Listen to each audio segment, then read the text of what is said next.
Hello there, I'm Big Alias. It's cold, it's freezing, I'm doing the, dragon breath thing, I guess, I don't know, I'm a super cool dragonborn? I don't know. But I'm sitting here in a hoodie with Levi Ackerman on it. It's 5 to midnight, and everyone in the house is asleep, so I'm going to try not to be too lively and loud and bombastic.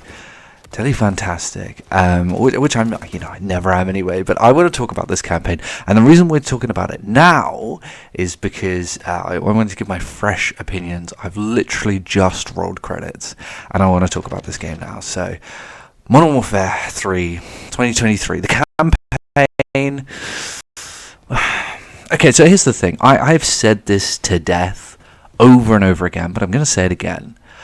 Every Call of Duty campaign is good. I like every Call of Duty campaign because it's a time for you to just sit back and not engage your mind, just mindlessly kill enemies and go from kill to explosion to explosion to kill to explosion to giant, speech, this loud, awesome soundtrack and explosions going off everywhere, and all of this great stuff like the Michael Bay of video games. Just switch off and enjoy. And so, personally, I don't think there's ever been a bad Call of Duty campaign. Yeah, until now. This one sucks. This one is not good. This is not a good Call of Duty campaign. Yeah, okay, let's get into it. Let's discuss it. See, the thing is about this campaign is that there are 3 different types of mission in this campaign. I'm not sure whether I've heard many people talk about this, but there's 3 types. There's the traditional, there's semi-open world, and there's full open world. And to the uninitiated, and anyone who can't, understand these very clear monikers, so the traditional missions are linear, guided, walk this way to go to the next explosion, traditional Call of Duty levels.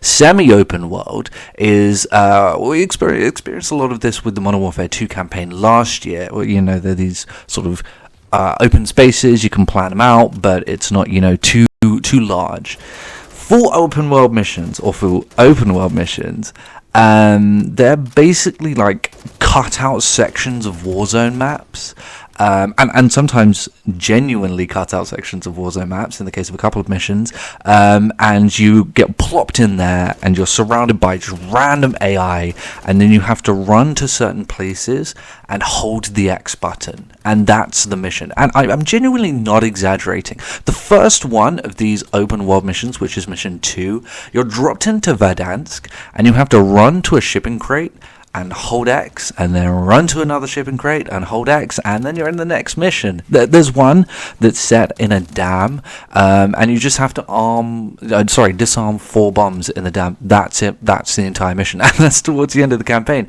But they pad it out with just horrible. It's frustratingly difficult because they just chuck enemies at you over and over and over again. And there are a myriad of reasons as to why this sucks, by the way. This, these different missions. I mean, yeah, okay. The traditional Call of Duty missions are actually great. I do actually like them. But having these 3 different types of missions leads to a lot of disconnection and dysfunction within the general cohesion of the campaign. It doesn't feel all together as one. It doesn't feel like a cohesive package. It feels very disjointed. And going from this is a campaign that's cinematic and there's set pieces and explosions going off to, and you're just plopped into a world. It feels like a Battlefront 2 campaign mission, which we all knew were just training missions for the multiplayer, but that was in 2005 when that kind of type of shit was acceptable. But no, you go from giant set pieces to you're in a map, hold X, and genuinely, I am not kidding, I am being 100% serious.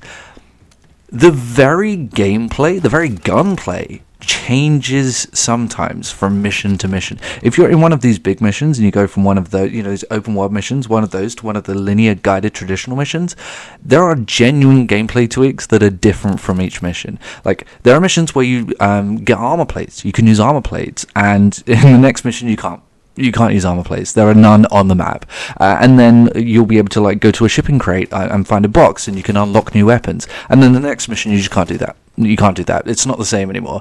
And overall, atmosphere-wise. Obviously, when it's linear, there's a lot more attention paid to making it cinematic, and then that just changes when you're in these horrible open-world Warzone-esque, DMZ-esque missions. And not just that, but it leads to sort of narrative disconnects as well. I mean, you have to like introduce why are we here? Why are we here in this new open space? And so you have to create varying spaces and very different spaces. So you have to like be here, there, and then everywhere, and here, and then there, and then here, and then there, which is fine, except you have all of your protagonists fighting the same goal. See, it's definitely idiosyncratic of Call of Duty to go from place to place to place to place, and that's fine, and group to group to group to group. But everyone in this game is fighting the same common enemy in the same way, but they're all in different spaces doing their own thing, and because it has to justify these new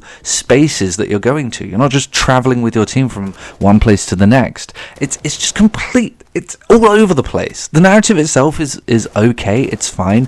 Makarov doesn't get nearly as much time as he should. I will disagree. Firstly, I don't think it is short, but I don't think it's like jarringly short in comparison to other Call of Duty games. The length of this game didn't shock me at all. And I will say, a lot of people have said the ending just feels as though it just ends, and there's no like real proper ending. I disagree with that. I think obviously it's not going to completely close. Unfortunately, stories don't anymore. But it's no different to the ending to Halo Infinite or any Marvel film.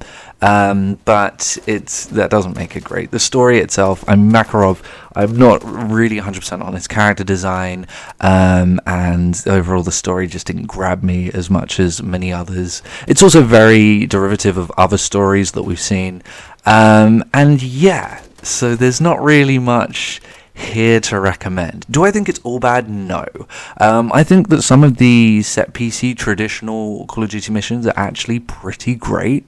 I like the No Russian take, the new style of it, and then a couple of other missions in there, dotted around that I actually quite like. There's one moment that really sort of is very visceral and uses chaos and confusion to be very visceral, and I think it's very successful in that, and that's great. But these are small, fleeting moments that are very, very few and far between in an overall package that just feels disjointed all over the place and honestly usually not very good. So I definitely wouldn't recommend this one, particularly if you were going to get this game just for the campaign. Don't do that. Whatever you do not do that. Multiplayer is still yet to come. It's tremendously mid. I think that IGN were fair to give it a 4, particularly as a 4 for IGN is like a 2 for anyone else. Do I think that was unfair and a bit hyperbolic? Yes. Do I think this is the worst Call of Duty campaign in the series? Also, yes, I do. I do think that. I think it's the worst in the series. And I've played every Call of Duty campaign. If we're not including that awful fake campaign in Black Ops 4, this is the worst Call of Duty campaign of all of them. Yeah, there's none that's as bad as this. And it's the first Call of Duty campaign where it's like, I just genuinely don't think this is very good. I have no desire to go back through and finish this on Veteran. I'll probably never touch this campaign again.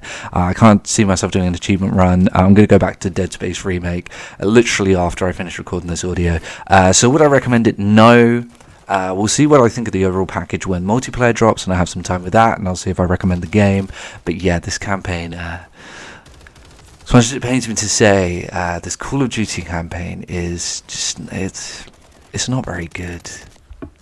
Yeah, well, and on that somber note, I'll see you all later.